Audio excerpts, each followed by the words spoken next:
ચાંદીપુરા વાયરસને લઈને અરવલ્લી જિલ્લા આરોગ્ય વિભાગ પણ એક્શનમાં જોવા મળી રહ્યું છે। સાબરકાંઠા દાહોદ જિલ્લામાં ચાંદીપુરાના કેસ વધતા તંત્ર એક્શનમાં છે। સુરક્ષાના ભાગરૂપે માલપુર મેઘરજ ગ્રામીણ વિસ્તારમાં દવાનો છંટકાવ કરાયો છે। સેન્ડફ્લાય નામની માખી કાચા મકાનોમાં પેદા થાય છે। વાલીઓને સતર્ક રહેવા આરોગ્ય વિભાગની અપીલ।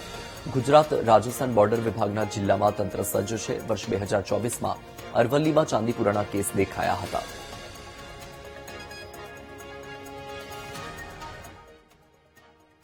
આપણે બાજુમાં સાબરકાંઠા જિલ્લામાં ચાંદીપુરાના કેસ જોવા મળેલા છે।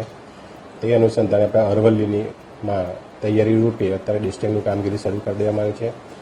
પહેલો વરસાદ પડતો હોય છે અને વરસાદ બંધ થઈ ગયા એના પછી આ કેસ જોવા મળતા હોય છે ખાસ કરીને। તો એના માટે આપણે દરેક તાલુકામાં ડિસ્ટિંગનું કામગીરી ઉપરાંત એની સિવાય ક્યાં બી આવા કોઈ કેસ જોવા મળે એ સર્વેલન્સ કરવામાં આવે છે અને જો આવા કેસ શંકાસ્પદ જણાય તો તાત્કાલિક હાયર સેન્ટરને રિફર કરવા સૂચના આપેલ છે। દાહોદ અને સાબરકાંઠામાં જે ચાંદીપુરાના કેસો સામે આવ્યા છે તેને લઈને અરવલ્લી જિલ્લાના આરોગ્ય વિભાગ હાલ સતર્કતાપૂર્વક જોઈ રહી છે। હાલ જે તપાસ છે તે ગ્રામીણ વિસ્તારમાં આરોગ્ય વિભાગ દ્વારા તપાસો કરી દેવામાં આવી રહી છે।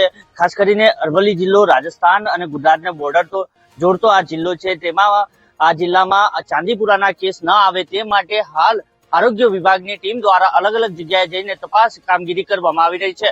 Rakesh odd, VTV news, Aravalli.